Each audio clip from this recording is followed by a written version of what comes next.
and welcome to the channel. My name is Myro, and for the very first video I decided to go with the band that many people I know do not like one bit.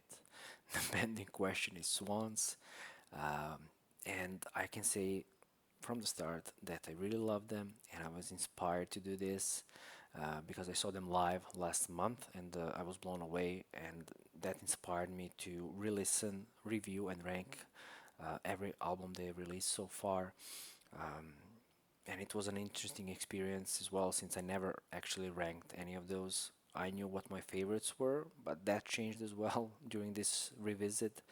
So, yeah, it's gonna be fun, that's for sure. They were formed in 1982 by singer, songwriter, multi-instrumentalist Michael Gira. They released 16 studio albums, and I decided I'm gonna count only those 16 albums. I'm not gonna count live albums, which are brilliant, by the way, or EPs or bootlegs and stuff. So only the studio albums. And without further ado, let's get this started. At number 16, I have The Burning World. No, absolutely not. I will talk about that one later. And I saw a bunch of lists online on Reddit, YouTube, I don't know where else, but many people tend to put that album dead last every time. And just because Michael hates that album doesn't mean it's bad. So I'm not gonna talk about it yet. So my actual number 16 is an album from 1986, Greed. This is the first album to feature Gerbo, who will become a prominent figure and integral part of the band in the 80s and especially in the 90s. Um, and this album retains the heaviness from the first two albums, but they added more layers to their songwriting here. The songs became more melodic. They added more instrumentation. They more different instruments were used here, like piano and synths that they were not on the first two. And yeah, that was interesting. And I believe this album is an important part in the discography, but I don't feel the songs as memorable and engaging as they were on Filth, for example. So this is the reason I have it last. I do not tend to go back and listen to this one that often. I really like two songs here, Fool and Money is Flesh, but even those two songs, I prefer the versions on the next album, Holy Money. At number 15, I have a follow-up album from Greed, Holy Money from 1986 as well.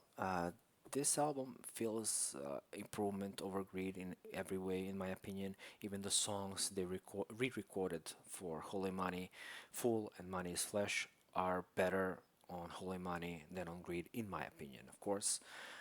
This album feels much more coherent, songwriting is better, and even though I have this album and Greed and Holy Money last and second to last, I feel they're very important in their discography, an integral part, since they're like a bridge between old, heavy industrial Swans and new Swans, more melodic Swans that will, um, be much more evident on Children of God and later albums. So I have this one at 3.5 because I think it's a slight improvement over Greed. And when I want to listen to these two, I always pick Holy Money, which which in my opinion is a bit better. And especially there are some songs here that I really like a Screw and a Hanging as well. So both of them are pretty good, and both of the re-recorded songs I really like. So I have this one at 3.5. My number 14 is maybe a controversial pick, but I don't know. This is where it lands for me. I have Cop from 1984, their second studio album. Uh, Released only a year after Filth, they continued with similar sound, albeit even more heavier in my opinion. The songs are slowed down as well. The riffs are more visceral, more brutal. Michael's vocals here, are more primal as well. He's yelling, moaning throughout the whole record, and yeah, there are some tracks here that I really love, like Half-Life, brilliant song, Cop, Your Property. Uh, and my biggest problem with this album and why I don't have it as high as some other people do is I don't know, I feel that this album lacks the grooviness that the first one had, and also the bass is not as prominent here as it was on Filth, which I think worked pretty good there. And so, yeah, that's my only problem with it. I have it at 3.5 stars still, but yeah, I have it at number 14, so maybe low, but that's just my opinion. At number 13, I have their second to last album from 2019, Leaving Meaning. I think I was spoiled by the albums that came before that, like trilogy of albums, The Seer, To Be Kind, and The Glowing Man. And I was kind of disappointed when I first heard this one. It's not a bad record. It's more, subdued and not in your face as, for example, To Be Kind was. But my biggest problem with this one is the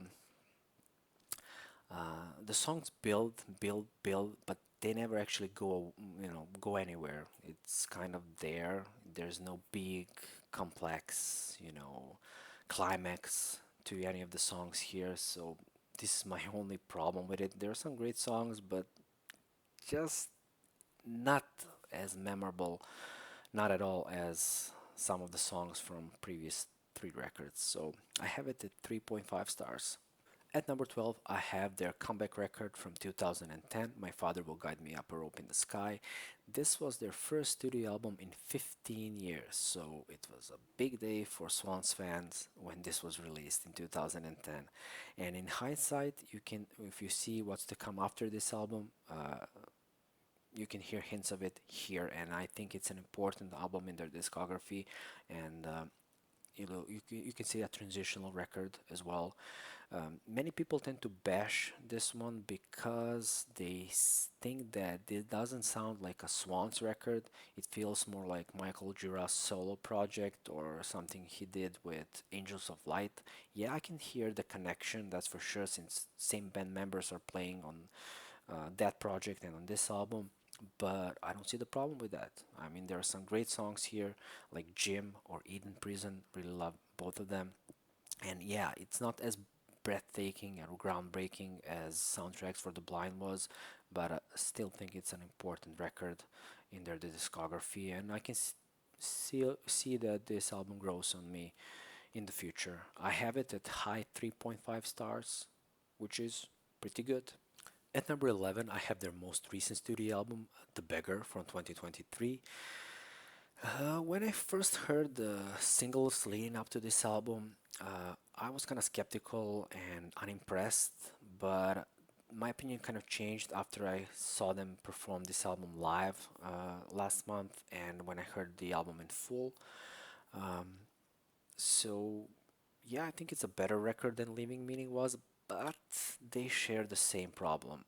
That being the songs don't have a proper build up and they don't have a proper climax at all. So it kind of bothers me, to be honest, but still, I think it's an enjoyable listen and there's some great stuff here, like especially the second disc and the song Beggar Lover 3, which is like 40 plus minute song um, that is kind of all over the place. And it wasn't actually an interesting listen. I like that one, and I especially like the song Michael is Done.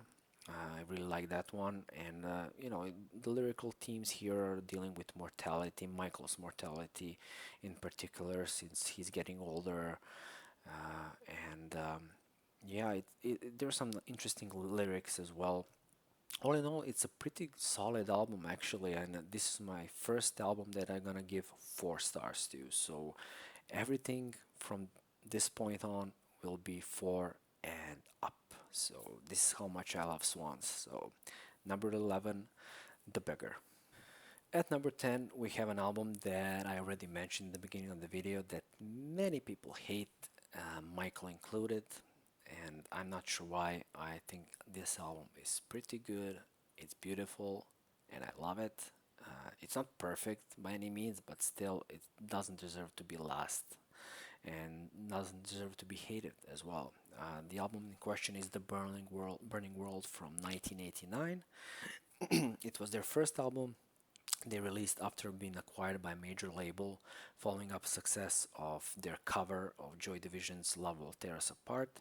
And this album doesn't feel like anything they've done at all. It is the most accessible Swans record, and the songs are simple, straightforward, and this album contains one of my favorite Swan songs, period. It's so beautiful, so depressing, so I don't know. Goddamn the sun. You have to listen to it to hear what I'm talking about. It is beautiful. I really like it. And I really like this album. I have it at 4 stars. At number 9, we have an album from 1992, Love of Life, which is, you can say, a sister record of White Light from Mount of Infinity, which came 1 year earlier. And in a similar fashion, it's a continuation of the same sound, same atmosphere, that gothic atmosphere with some nice bright production and lush instrumentation as well. Um, Even though it's kind of overshadowed by White Light, I still think this album is pretty good.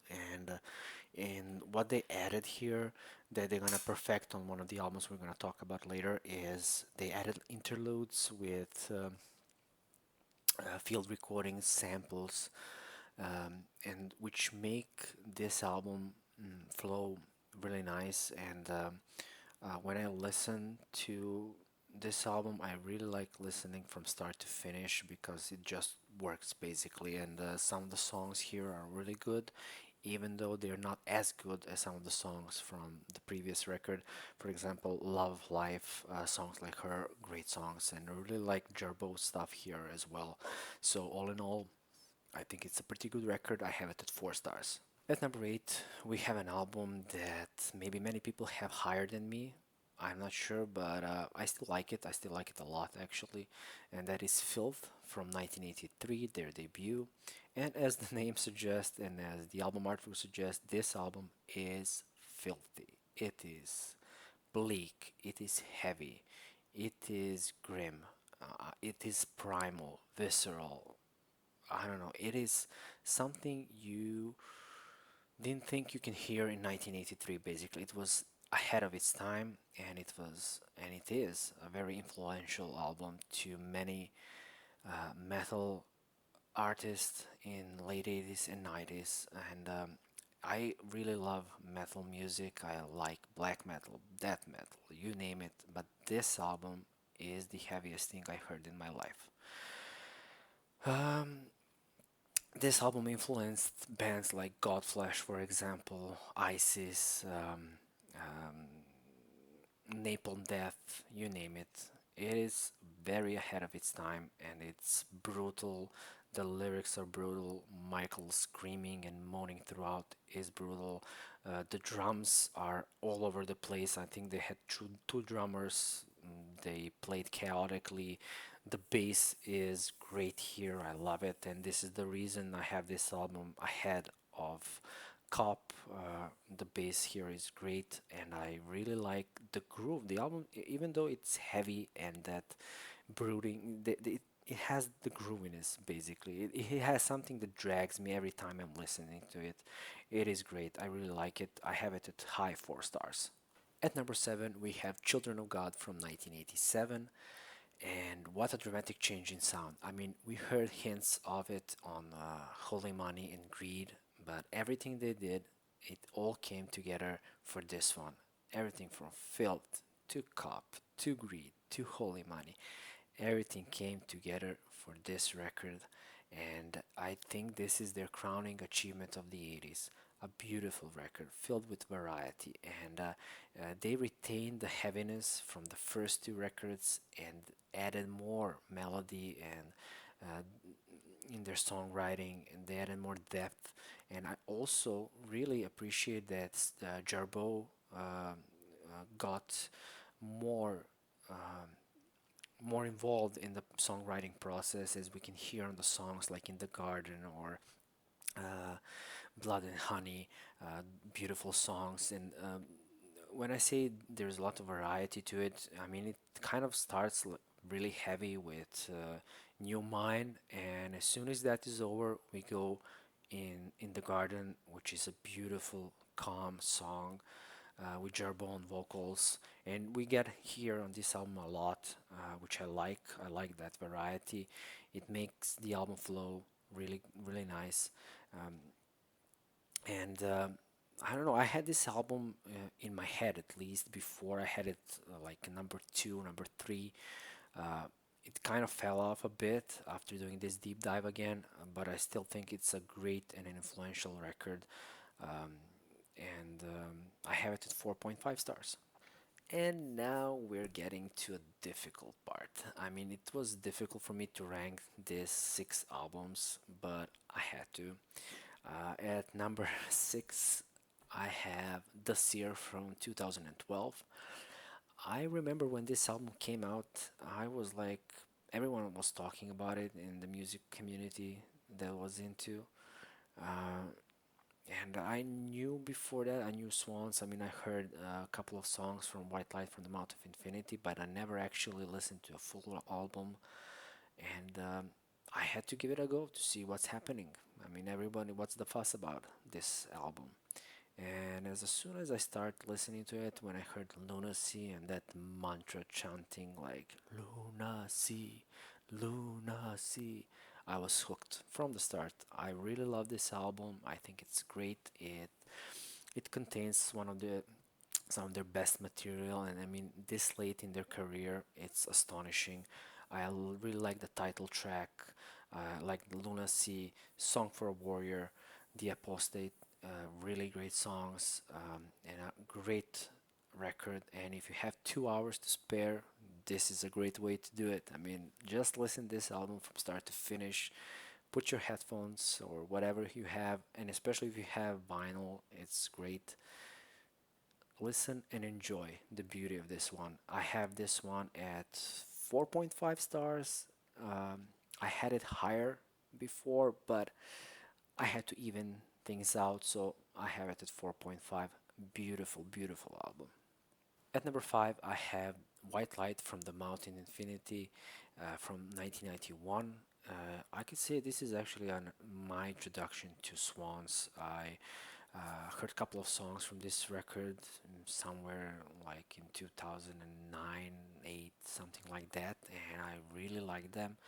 Um, the songs in question were Blind, Failure, and Love Will Save You, and I listened only to those three songs. I never actually listened to the full record up until much later after I hear the Seer in full. And what I love about this album, I mean, it is really depressing. The lyrics are really heavy, but the production is really bright, and the atmosphere here is through the roof. It has that gothic atmosphere, which I like, and the instrumentation is kind of bright and lush, and it just works on this album. And they continue that sound on Love of Life, but this album contains some of their best songs, in my opinion, like Blind, which was even a B-side on the original release. It wasn't on the album up until they re-recorded, actually re-released the album later. Um, it is a great starting point for Swans as well if you want to hear more. Since it's pretty accessible, the songs are pretty much straightforward, and I really like this one a lot. I have it at 5 stars. Actually, this is my first 5 star record. I had it at 4.5, but I actually had to, you know, since it was my first kind of introduction to the band that I now love, and it has a dear place in my heart. So 5 stars for White Light. At number 4, I have an album from 1995 that is The Great Annihilator, and I think this is the album I listen to the most out of all Swans records. And funny thing is, I have it only at number 4. Only at number 4, still 5 stars, of course. And that is the only record I own on any physical media. I have this one on vinyl, and I plan to get to the others as well, but one at a time, of course. This album, how many times I said that? This is maybe the best starting point for the band if you want to get into Swans, since it contains, you know, every part of Swans from the 80s, early 80s, late 80s, 90s. I think this album contains everything in a way, especially it contains the heaviness, especially in the lyrics. It contains, from the first couple of records, it contains the atmosphere from Love of Life and White Light from the Mouth of Infinity. It has everything basically. It even contains some of their catchiest songs and fastest songs, which is not something that is, ordinary for Swans. Songs like Celebrity Lifestyle, for example. I could easily see that this song being on some radio, alternative rock radio in 1995, which I doubt that happened, but still, it's a great song with some nice, interesting lyrics. Songs I also like here, I Am the Sun, Mother Father with Gerbo on vocals. I also think that both Michael and Gerbo sounds amazing on this record. I like Blood Promise, Mind Body Light Sound, Alcohol the Seed, the title track Telepathy. Really, really great songs and uh, fantastic album in my opinion, and 5 stars, so highly recommend it. At number three, I have an album that many consider their best, and I don't blame them. I really like this album. It's a masterpiece, 11 out of 10 album, and that is Soundtracks for the Blind from 1996, the last album to feature Jarbo, and the last album before 14 years long hiatus. Um, and what an experience! This album is 2 hours and 30 minutes long, and I had a problem getting into this album before, but once I did, it every time I've listened to this, it is a magical experience. And I'm not gonna talk about this album a lot because it will take me a long time to, say everything I want to say. So I'm gonna be brief and just say uh, it is a masterpiece, and some of the songs here are beautiful, touching, in a way sinister, like Helpless Child, The Sound, Animus, I Was a Prisoner in Your Skull. Those field recordings and interludes they started doing on Love of Life, they perfected that here. The production is immaculate. I really love this album, and I can see why people consider this one of their best, and not just uh, Swan's best work, but one of the better albums of the 90s, and I can definitely say that is one of the best albums of the 90s for sure. So number three, Soundtracks for the Blind, 5 stars. At number two, I have the album, the final album you could say in the trilogy of albums that started with The Seer, and that is The Glowing Man from 2016. And when you look, there is only 4 years period from 2012 when they released The Seer, and they released three masterpieces, which is, unbelievable this late in their career. I really like this album. I could see this one being number one since I really listened to it a lot lately, especially the title track, which it is brilliant, and it is a little bit different than To Be Kind. This one feels less punchy and less in your face than To Be Kind was. It is more subdued and more meditative in nature. Um, it contains songs like When Will I Return, which is a hauntingly beautiful and eerie song dealing with difficult subject matters of sexual abuse, and it sang by Michael's wife, who had that experience, unfortunately, and it is a beautiful and haunting song at the same time. The album is also over 2 hours long, and it is also an experience. You have to listen to it to fully experience how beautiful it is, and it is still contained. It's still groovy as the previous record, but more meditative in nature. So yeah, I have it this one easily at 5 stars, and I could see this one being my number one in the future. Um, so for now, it is number two, still a fantastic record. And at number one, as you can all guess, it is To Be Kind from 2014, my favorite Swans record, and it was my favorite record as soon as I first heard it and when it was released in 2014. As soon as I heard Screenshot for the very first time, I was hooked. And what I love about this album the most is the way the songs are structured.